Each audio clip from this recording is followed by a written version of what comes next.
Hi there, I'm Jen, this is Remembered Reads, and this is going to be the Dilemmas of a Book Nerd tag. This tag was created by Lindsay's Little Library, and I was tagged by Steve Donahue, and I will link to both of their videos below. Question number 1 is book storage. How do you store and organize your books? If we've been interacting for a while, you may know this, but I originally didn't plan to be living where I seem to be living right now. I had planned to be here for 6 weeks and I've been here 10 months now, so I do kind of live here now.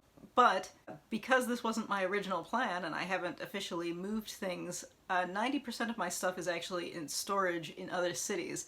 So I can genuinely say that right now, 90% of my books are stored in boxes in a storage unit. That said, the books that I have here are sharing this shelf space behind me. There are a few in boxes in the basement and a few in piles on the floor, especially right next to me, which I'd show you, but it looks like a mess and that would be embarrassing. Question number 2 is tracking.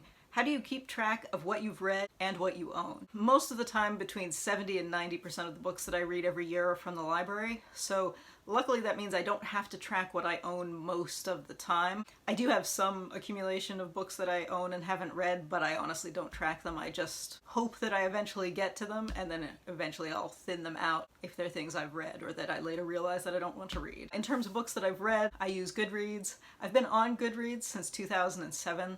The first, I would say, 5 or so years that I used it, I didn't use it well because I used to not track everything I read. I just tracked books that I either wanted to discuss with people or books that I wanted to remind myself that I'd read. So there was actually quite a bit that I didn't track on there. But for the past few years, I have been using Goodreads to track everything. I used to keep, prior to being on Goodreads, I kept reading journals for about 10 or 15 years, but I don't do that anymore, which is, I mean, maybe a loss, but I don't think I've ever really looked at them again. Now those are all in storage too, and not in the storage unit in Calgary. Those are in the storage unit in Burlington, Ontario, because they were put into storage before a different move 3 or 4 moves ago, and I still haven't gotten any of those out of storage. So someday maybe I will look at them once again, but I mean, realistically, I never actually looked at it. So I feel like, you know, it's sad that I don't keep a reading journal anymore, but it's probably not sad because I never looked at it. Question number 3 is borrow. Do you lend books out?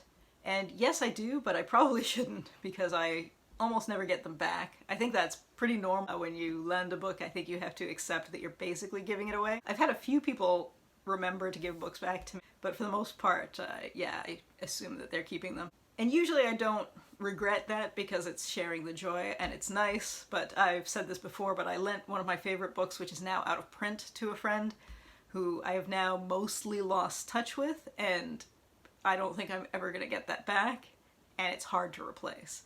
So I think I should be better at saying no when I lend people things, but I do get enthusiastic and I like sharing books, so yeah, I do lend out books. Question number 4 is buying. How do you buy or acquire books? As I said, the vast majority of books that I read, I get out of the library, but often if I think something's really exceptional and I think I'm going to reread it 2 or 3 times, then I will buy it. I am a big fan of secondhand books, the remaindered section of the bookstores, and of Book Outlet. Oh, I can't remember who I commented this to recently, but when I was living in Houston, I used to order from Book Outlet fairly regularly, and I don't anymore just because Book Outlet, their actual physical store, is located under 150 kilometers from where I am now, but over 100, which puts it in that zone where it's so close that I feel like I shouldn't be ordering and having stuff shipped to me. But it's far enough that I don't want to go there regularly, so it makes me buy a bit less, which I think is probably good. But, and again, it doesn't have a big impact on my life because I primarily use the library. Question number 5 is comments. How do you respond to how do you read so much? My usual answer to that is that I don't get motion sickness.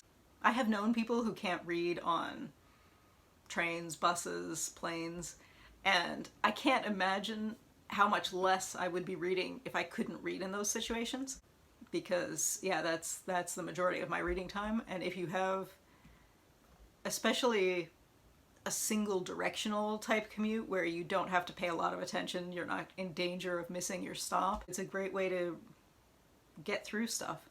Also, I read much more quickly than I think a lot of people do.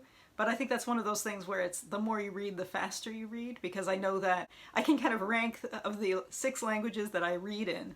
I would say I read very quickly in English, pretty quickly in French and everything else is really slow. And it's definitely just a matter of how much I do it, in part fluency, but in part just the regularity at which I read in those. So I feel like people who can't read in some of the situations that I can read never get the amount of hours in that lets you essentially read without subvocalizing, which I think is what slows people down a lot. And so that kind of sticks you in, you know, you have the same hour, but you might be reading half or a quarter as much. Question number 6 is next book. How do you pick your next book? Usually it just depends on what I have out of the library, and of those items, what's due back first and that I'm not going to be able to renew, and of those, what do I feel the most inspired to read? That's how it usually works. Question number 7 is travel. How do you pick what books to bring on vacation? Most of the time these days, I just take books out of the library on overdrive and read on my tablet. It's so much easier now that you don't have to have physical books with you. I went on a 3-week vacation back in January, and I took one physical book with me and I bought another one there because with the exchange rate it was about 27 cents Canadian, so I couldn't pass it up.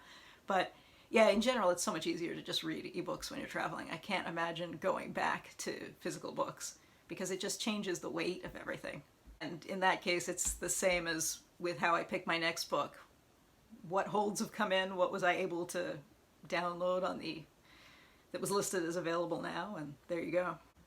Question number 8 is Annotate. Do you mark up your books in any way? And in general, no, because as I said, most of the books I read are library books, and of the ones that aren't, I often want to have the option to sell them back, and if you mark them up, you often either can't sell them or will get half or a quarter as much for them.